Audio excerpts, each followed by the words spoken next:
It is Lucas back once again for the live wire. This time I've got Aaron and Tino from Of Mice and Men. I don't really get the two person interviews that often, so I appreciate you both having time out to come chat. Well, now you Thank got you two so people much. with very robust radio voices that are going to talk over each other for the next Welcome. for the next 20 minutes. Yeah. We'll be sure to Hell make yeah. this as awful as possible. I'm just kidding. Nah, listen, this is gonna be a kill. This is gonna be a really fun interview. I can already pen it. Um, but hey, listen, before we kind of get too deep into it, so obviously the band is kind of 9 records deep. The band's been going as well since 2009. Aaron, you joined in 2012. Does it still feel surreal to be able to come out and do these world tours and hit places like Australia and Japan and all that, still doing it 20 years later almost? Oh yeah. No, it's wild. And it's wild just to see like um that the genre is still around. Like, dude, we outlived disco.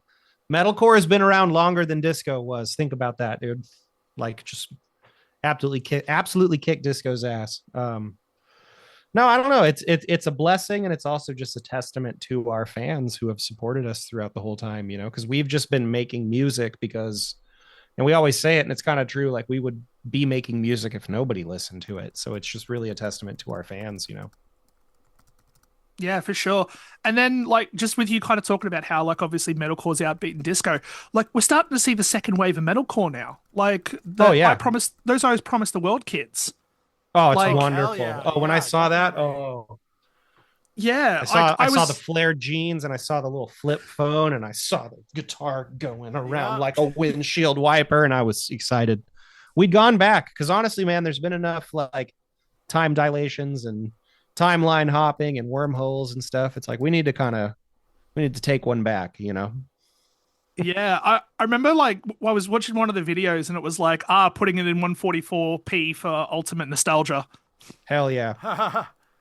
Love that. I Um, mean, dude, we grew Perfect. up in that era, though. That was the era the real era, the early 2000s, when, metalcore was probably in its infancy, coming out of the 90s and stuff like that. And you had a lot of the bands that now are really seeing a massive resurgence. Converge and Poison the Well are on tour together. Killswitch Engage is still fucking slamming. You know what I mean? Like, Atreyu's still killing it, and now we get to play shows with these people, and there's a whole other generations of that, and we're just so fortunate to be in the mix. And the reality is we love it. We love breakdowns. We love big choruses. We love mosh and two-step parts and circle pits and all of it. And it's part of our DNA. So the fact that our band can be 9 albums deep making metalcore is it's all because of the fans. It's seriously all because of the fans that are listening and letting this alternative music like last and letting it be the soundtrack to their lives. Honestly, it's insane. Dude, we sold millions of records. Like, what is that? That's not what you start music to do. You're just trying to have fun with your friends and maybe go on tour. Well, I did. I'm just kidding. Yeah, right. Well, that was For sure. my goal. I'm Yeah, just for kidding. sure. well, Yeah, yeah, hell and no. for comparison here too, like just this last weekend, A Day to Remember played one of the biggest venues in Brisbane, like one of the biggest kind of arena venues in Brisbane. Yeah. Which they've never done before. Parkway Drive have played it, Falling in Reverse. Like Wow. just this morning, Avenged Sevenfold and Coheed and Cambria got announced for a tour. Like, Wow. it's all at this one I've venue. seen Like both this of those. I've seen both of those bands in less than 200 cap venues in the beginning when they were not as big as they were. You know what I Coheed. mean? Like, oh yeah, Coheed, Avenged Sure. Sevenfold. Yep. Uh, yeah, I'm a Hell little bit yeah, of a dude. fan. Love that, dude. Second stage Turbine Blade. That is that, and they were called Shabuti before that. I was heavy on the Coheed message board, dude, back in the day. That's like the era that we're from, though, man. And to be able to see it now, over 20 years later, is absolutely incredible. And it's really because of the fans. That's the reason why all of our bands are able to do this, is because everyone that's watching this and listening to this, it's you listening to this and showing our bands love, is why we're able to do this. So thank you. Hell yeah. And then to get into like then obviously the new album, right? Because like I said, 9 albums deep, another Miracle just dropped last year. that record has been doing gangbusters from like a reception standpoint. Has it been cool to kind of get that out on tour? Because you guys had the European tour last year, just as it dropped. I don't think you guys have toured since then, have you? No, we've just done like a couple of shows. But honestly, no, it was fantastic. Um, a lot of that record, like we wrote specifically to then theorize playing it live. So when you kind of have that in mind, spend a ton of time on the record, then you're super stoked on it. Then you actually take it to the stage, and then it actually rips, and the audience feels what you want them to feel when you want them to feel it. Like it's just kind of I guess it's kind of I'd imagine it's like if you cook and you cook a really delicious meal that you love and then you share it and somebody else loves it too, and that feeling of satisfaction, like it's really awesome. Yeah, hell yeah. And yeah, like the album too as well. It's got some of the heaviest songs I think you guys have done in your career, from like A Waltz to Hourglass and stuff like that. Was it difficult kind of balancing the songwriting between making real heavy shit and making stuff that was melodic? So kind of, but also no, like truthfully, no, because we just write a bunch of songs and then we pick the best ones that are our favorites to then go on the record. That's when it gets complicated, is A, figuring out what to call it, and then Yeah. figuring out, honestly, this is the most difficult part. Like every single time, the most difficult part is figuring out what the album art should be. Like, what should it look like? It sounds like X, it should look like blank. That part takes longer than it does to make the record. Not actually, but like it's more of a confusing process. Like when we're making a record, we kind of know what we're looking for, and so it's like once we find it, whether it's like a part or it's a song or it's an idea, like we kind of know when to move on to the next thing. And it's like with album art, sometimes we just like throw a bunch of ideas and it's none of them are the one till it is the one, and it's like it's always a really kind of difficult process. Tino is always at the forefront of all of that, and he's actually designed some of our best stuff, which is always awesome. Thank you. Because my brain just does not work that way. I can tell you like if I think something looks like like the way it sounds or not, but I can't tell you why, and that's so unhelpful in the process. Yeah, killer. So Tino, did you kind of come up with the fractured stone man for the cover art? Like, was that you? No. We hired out for this album, and it's a company called Season Zero, based out of Germany. But I'm pretty sure that came from the Rorschachs from the Angels, which you did do. Right. And it's kind of like a developing concept of something that we were kind of like we were toying with in Echo, where we were able to bring the iconic Derek Hess into the fold of the album artwork, who's done some of the most influential metalcore albums of all time in the early 2000s and late 90s. And then I did the album artwork for Tether, which was like Rorschach's, and we kind of came up with this, whether it's an angel or a butterfly or something like that, that then kind of got brought into the fold of this new album, where Season Zero had the Stone Man and the butterfly, and like we like the dichotomy of that, the beauty and the heaviness, and I feel like the of Mice and Men's sound is a blend of both, and that's something that we're very aware of while we're writing, when we're in the creative process, is how do we make things sound the most of Mice and Men that they can.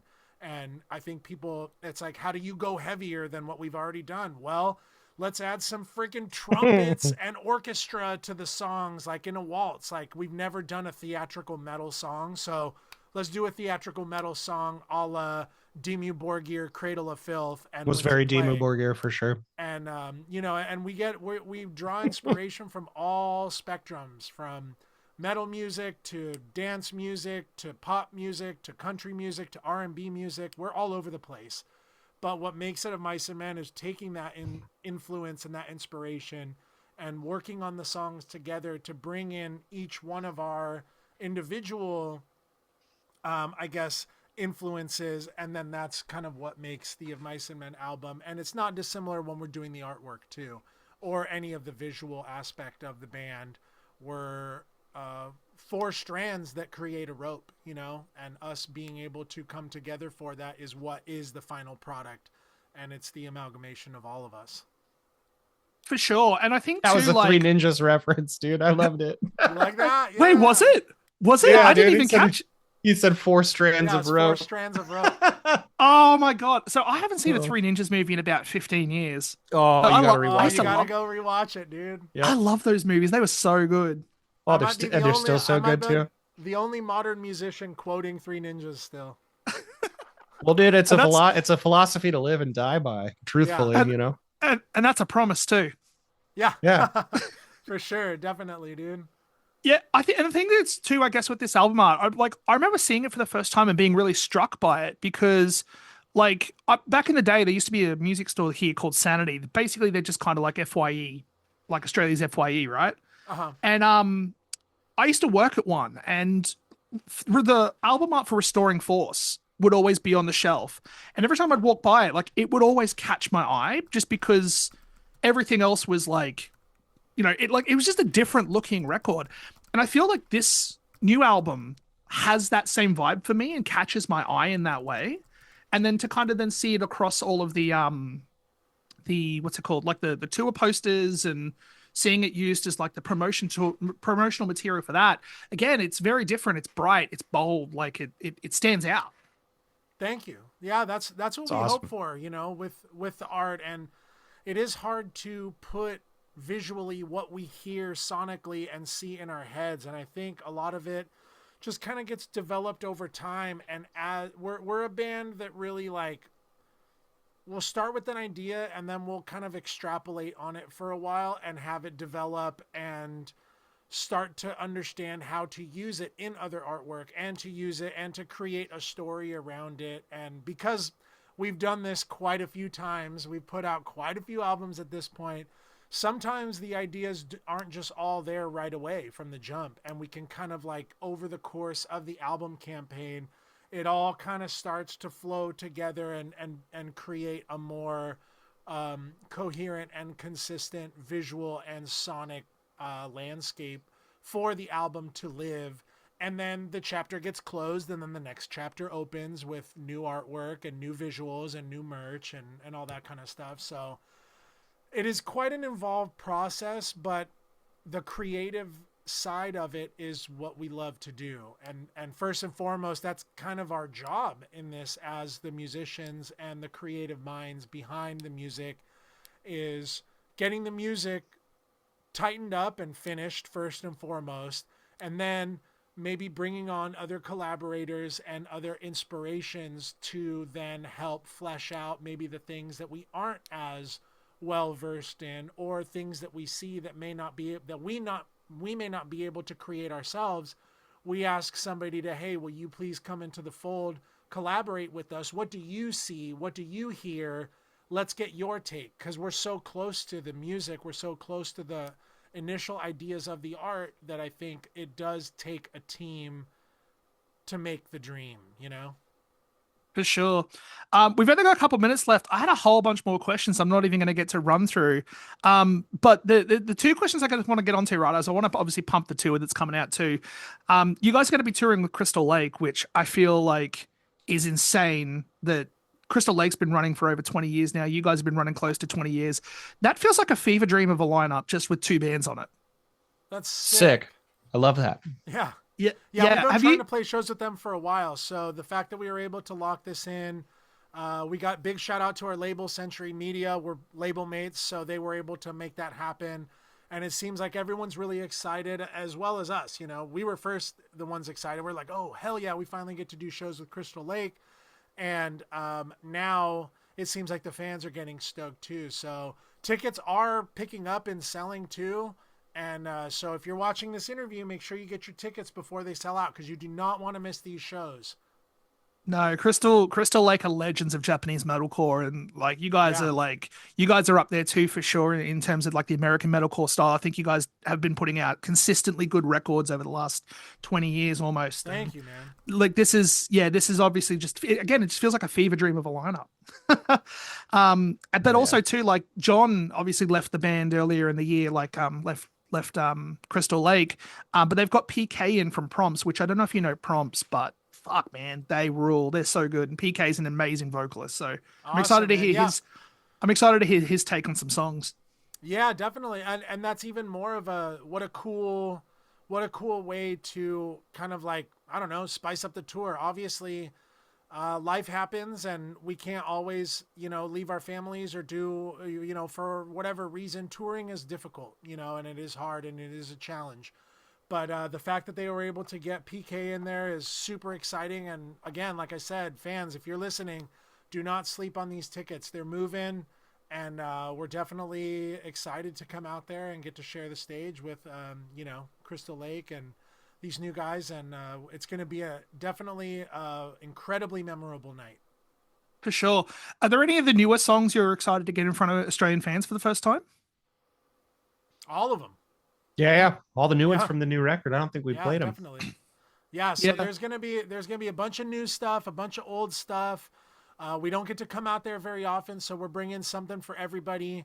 So chances are you will hear your favorite song amongst many other songs that maybe you hadn't given a chance or something like that, So it's gonna be a lot of fun, and we're really looking forward to it. Hell yeah. Last question. This is the selfish one. So, there's one song that's in your guys' discography, which I remember hearing it for the first time and being blown away with it. It's the Pink Floyd cover. Nice. So I'm a massive Pink Floyd fan, and I'm on the side of music essentially where I'm like, there's certain bands you just should not cover, where it's Pink Floyd and it's the Beatles. But Yeah. I was like, listen, Mice and Men get a pass. This song fucking rules. What inspired you to do that cover? So truthfully, we had basically finished the record. We had extra time, and we were working with Howard Benson at the time on Defy, and he just just offhand was like, you guys should do a cover. And we were like, yeah, we should do a cover. And we still had several days in the studio, which almost never happens. Like, you're almost always scrambling to finish, but like, we were getting kind of towards the end, and it was like, okay, like, we're going to wrap this up on time.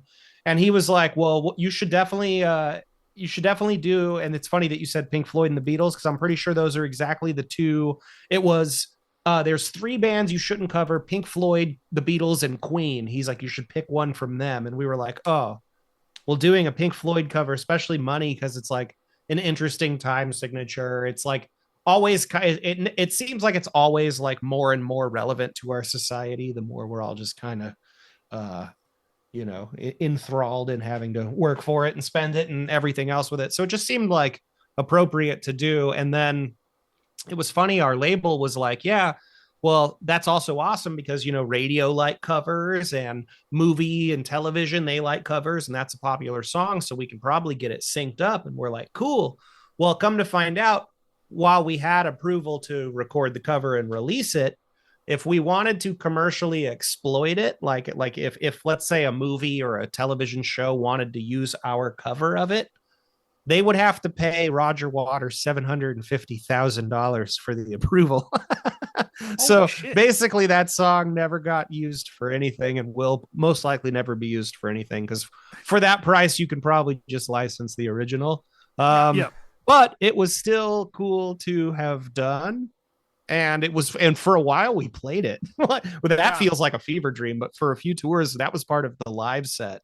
And there was always like somebody's like drunk dad that was like, you do, and just fuck yeah. Not to mention the really funny part of people being like, wow, you guys really changed your sound with Money and blah, blah. And it's like, there were people that didn't know it was a cover. I can't even, like, how do you not know that this is a cover song? Yeah. But it's just silly, one fan was like, what is this piece of shit song?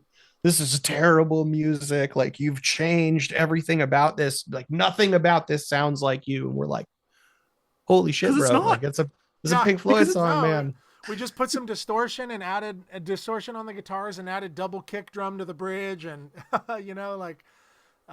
no, man, but we just like to have fun. So something like that was, our producer challenged us and said, take an untouchable song and touch it. Yeah.